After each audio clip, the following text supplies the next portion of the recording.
And so today we're going to talk about sailing a ship. So are you guys ready to set sail? Actually, I forgot the pointer.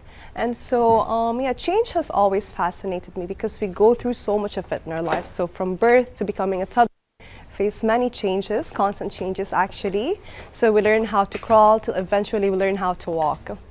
And then from there to adulthood, okay, we face constant changes, okay? And so there are those who might have moved to different schools who have to like get used to the new environment, new curriculum, get used to new friends and so on.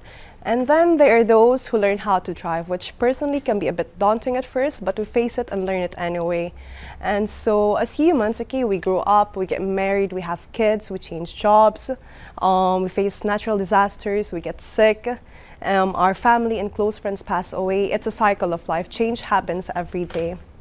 And so similar to us, okay, animals and plants go through many changes as well. So for example, for a chicken to become a chicken, like it has to be from an egg, then it becomes to a chick, and then it turns to a fully developed chicken. And so similar to the chicken, okay, so butterfly goes through more stages actually in their life cycle. So it starts from an egg till it becomes a caterpillar, and then turns to a cocoon until it's a fully developed butterfly. All right, so yeah, I was just saying how constant change can be. And so nonetheless, okay, embracing the unknown and tackling something new can be very beneficial to one's personal and professional life. Okay, so for some, change is exciting, but for others, it can be unsettling, it can be daunting. And so some might not even be able to adapt to the change or adapt to the new situation. And so nonetheless, we face constant changes in our lives and we have to face it and we have to adapt to it. Okay. So from birth to where we are now, we face constant changes, as I keep on saying. And so I just want to talk about some of the personal changes that I have gone through or faced as I was growing up. So I was born and raised in the Philippines, but in 2012, okay, my family had to move or had to uproot our lives to Oman. And so growing up, all I've ever known was the Philippines, its culture, the people, the weather especially. And so, yeah, and on top of that, so moving to Oman was a major change for me and my sisters. So as you can imagine, at such a young age, we had to move to a different country, get used to the new culture again. So we had to manage this change at a very young age. And so we had to adapt to the new culture, to the weather here in Oman, the food, and just the new way of life. And so, yeah, and although the change felt difficult, okay, I had the support of my family with me.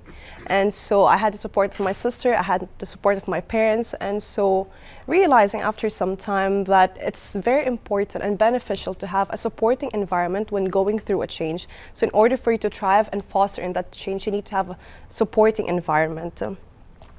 And then when high school ended, okay, I moved to the UK to continue my education, and this time I had to do it on my own. And so although I faced this change by myself, okay, I felt like I was more accepting of things. And so I was more capable of adapting to the new things, to the new way of life easier, given that I had to move my life when I was young to Oman. And so with that being said, years and months go by and I came back to Oman with my degree.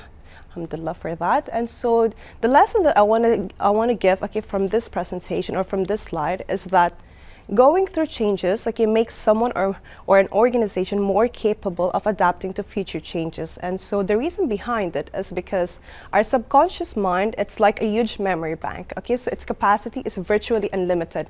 So this means that it permanently stores everything that has happened to you. And so with that being said, okay, so when you face a similar change in the past, you're more susceptible, you're more likely to adapt to the future changes that are similar to what you've faced in the past. Okay, but changes can be as small as changing your holiday destination as well. Okay, so for those here who are married, who have their wives and kids, so you have to manage your stakeholders, or aka your family. So you have to mitigate any resistance from your kids choosing to go to Disneyland, or maybe your wife will want to go to Maldives or something like that. So you have to mitigate any resistance, and you need to ensure that everyone agrees on a certain destination. Okay, and it can also be as small as buying a new pair of shoes. Okay, so it can be interesting to have a new pair of shoes, but then we forget the small details that go with it.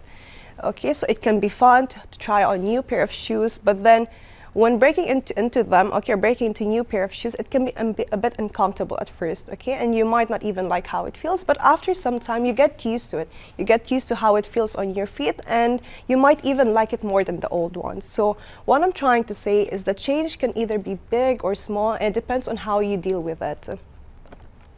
And so what is change management? So I just want to see here who here understand, or like how many people understand what change management is. If you could just raise your hand just for me to know. All right. Okay, nice. Okay, so some people understand what change management is. That's good. Okay, so just to give you a brief definition of what change management is. Okay, so according to ProSci, the global expert leader for change management, that change management is the application of structured process and a set of tools, okay, for achieving or for leading a people's side of change to achieve a desired outcome. And so to further explain change management to you, I want to tell you a story about a king. Okay. So one day, the king had commissioned the shipbuilding team to build him the bigger, better, and faster ship. So he had this ship that he had envisioned. Okay, so he hired this shipbuilding team in order for him to maximize the earnings of his kingdom. Okay, so upon building this new ship, okay, so the king had some goals in mind. Okay, so he said that this new ship would transport more cargo each month and that it would increase the revenue of the kingdom. But it would also require 100 men to row the ship. Okay, so these two are just some of the goals that the king had in mind upon building his new ship. And so in order to build the ship that the king had envisioned, okay, so he had invested a significant amount from the royal treasury. So the royal treasury back then was like the bank. Okay, so from there, the king had invested a significant amount in order to build the ship that he had envisioned. You know, he wanted a bigger, faster, and better ship. So he had to invest significant amount for that as well. And so he thought that this ship would be a great investment for the kingdom in order for him to maximize his earning and his revenue. And so after some time, after a couple of months, few months, okay, the ship is done. It's built. It's ready to sail. Okay, but something's missing for the ship to start sailing. If anyone could answer me. So you have the ship is ready, but something's missing for it to start sailing. Yes, you're right. The ship's crew. Okay, so the ship is ready, but the king did not hire or recruit anyone for them to start operating the new ship. Okay, so what happened next? So in the meantime, so since there were no ship's crew to sail the ship, okay, so the ship just sat idle in the harbor for 3 months. Okay, so it was not producing anything, and if you include the building cost, it's actually producing, like its overall return was actually negative if you include the building cost. So the ship was just sat there and it was not producing anything at all. And so then finally, okay, a skeleton crew was assembled, okay, was assembled to sail this new ship. Okay, and after 90 days of the construction, they made their first sail. Okay, although unfortunately though, they only had less than half the crew required, and the ship was sailing at less than optimal speed and only making half the promised sails each month. So it was not operating at optimal capacity. So work continued. Okay, they started to come up with 100 men to row the ship, and in order for it to operate at its optimal capacity, so they started recruiting and training more. And so 9 months later, okay, so or like a year after the construction of the ship, the desired returns were beginning to be realized. Okay, so the king started seeing the optimum benefits, okay, after a year of full construction of the ship. And so had the king recruited or trained, okay, the employees much earlier, he would have realized this benefit much sooner rather than later. And so just like the king, okay, when we implement systems or when we implement changes, okay, you face the same dilemma. Okay, and some studies have shown that for most projects, the technology is usually delivered on time and on budget, or close to it actually. And that the failure results from a lack of user readiness. Okay, so with this being said, in the metaphor, it took the king a year to begin operating at optimal capacity, and the lost productivity resulted, okay, from the lack of user readiness, okay, and so it further eroded his return of investment. And so when implementing a system, it's very important to know that your users are ready from day one in order to avoid the same issue or the same challenges that the king faced. Just to show you how important change management is, we have some statistics right here. And so change management is a discipline that you need in order for you to ensure that your people are ready along with the change that you want to implement. And so 54% of organizations said that they're not able to accomplish their digital transformation goals because of a lack of technically skilled employees. And 70% of digital transformation programs fail due to employee resistance and lack of support from management. Okay, so as you can see, based on these statistics, okay, that the employees are the soul of the company. Okay, they are vital for you to change. And so no matter how revolutionary or advanced the new system that you're trying to implement, but if the people are not ready, okay, then you won't realize, or the company won't realize the optimum benefit that you're trying to get, or the desired return that you're trying to get out of this investment. Okay. And so, yeah, in order for an organization to change, the people need to change with it as well. And so, as you can see, in order for organizations or companies to avoid the same risks that the king faced, okay, one of the things that they need to do is that organizations must provide comprehensive onboarding training and continuous employee performance support. Okay, so it's very important to ensure that you're taking care of your staff, and in order for them to give back to the company, you need to ensure that they have the right tools and equipment for them to actually adapt to the change that you wish to implement. And according to ProSci, organizations with a thorough change management strategy are 6 times more likely to meet or exceed digital transformation objectives. And so as you can see that with effective change management, the company can reach their goal. You can implement any change or any systems or any cultural change that you wish to implement to the company, as long as you have effective change management. And so to end this talk, okay, I just want to give you one last metaphor. So if you don't use change management, it's like sliding down the water slide without any water. Yes, it's possible. Okay, but it can be uncomfortable. It will be uneasy. It will not be a smooth ride. Okay, you might face a few bumps along the way. Okay, and you might get burn marks, or you might even rip your shorts in the process. And so with change management, or like the water facilitating the change, okay, it will be a smoother journey. You will make sure that the people side of change are aware of the change. They are on board with it, and they have the right tools, and they have the right tools to actually adapt to the change. And that's it. Thank you so much, everyone. Do you have any questions? Thank you. What you mentioned at the beginning of your presentation, when the change is reflected into throughout your personal journey, yes, we manage it through day-to-day life, because usually it's the change management looked at as something to that let's say it will take time. We cannot implement. It will hinder the change that any company wants to implement. Honestly, I'm a big believer of change management in organization. Yeah. But I noticed its impact on my personal life as well, as I continue, as you mentioned, as you continue to grow throughout our daily life. I'll just give you a very funny story. I have a 3-year-old daughter. Okay. And usually me or my wife go and buy her shoes. Yeah, yeah. When she come of age, 3 years old now, she don't like the shoes as well. So now she wants to choose her own shoes. Yes. This is like a change. I used to buy it for you, and now I need to take you every time with me. If you don't like it, I need to take it back. And you know, ladies usually, and just like your employees, you need to get her feedback on what she wants as well. You so know?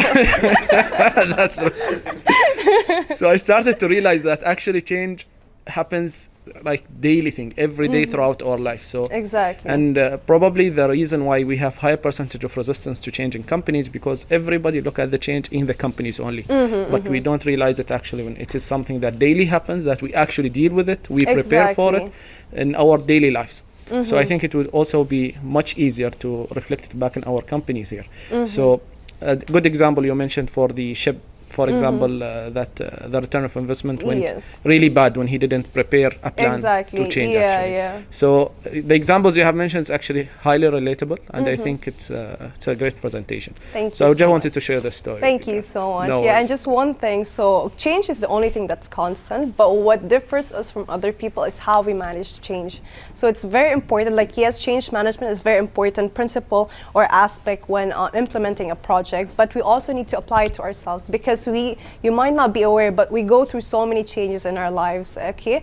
And as I mentioned, our subconscious mind stores everything. So if you've gone through a similar change in the past, you will be more susceptible. Okay, you will be more likely to be adapting to future changes. And yeah, does anyone else have any question? Yes, one question. Yes, go ahead. Okay. So in your presentation, you said that support make the change smoothly, more smoothly. Supporting environment. Yes. So what if the support is against you? Like if you want to change it to your daily habit, but the environment and the people around you are not supporting, but against you in your change. What is the... Yeah, okay, so now you're saying that you're facing resistance with the external environment that you're facing. Yeah, so what you need to do is that you need to first try and see, well, how can you mitigate this resistance? How can you make sure that these people will be accepting of the change that you're trying to do? Okay, so I would suggest that try to look at your external environment first, see if there's any way that you can mitigate the resistance from them. And if you can't, okay, you can try kind of like educating them, try them to come across your point, try them to meet you halfway at least, you know, try to negotiate with them and see if they can be happy with the change that you're trying to adopt to, and try to make them understand, because one of the reasons why resistance exists is because there's a lack of awareness from the users or lack of awareness from people. They don't understand something, or they're very happy with the way they are at the moment. They don't want to change. So once you try to inform them and see it, you can even frame it in a way where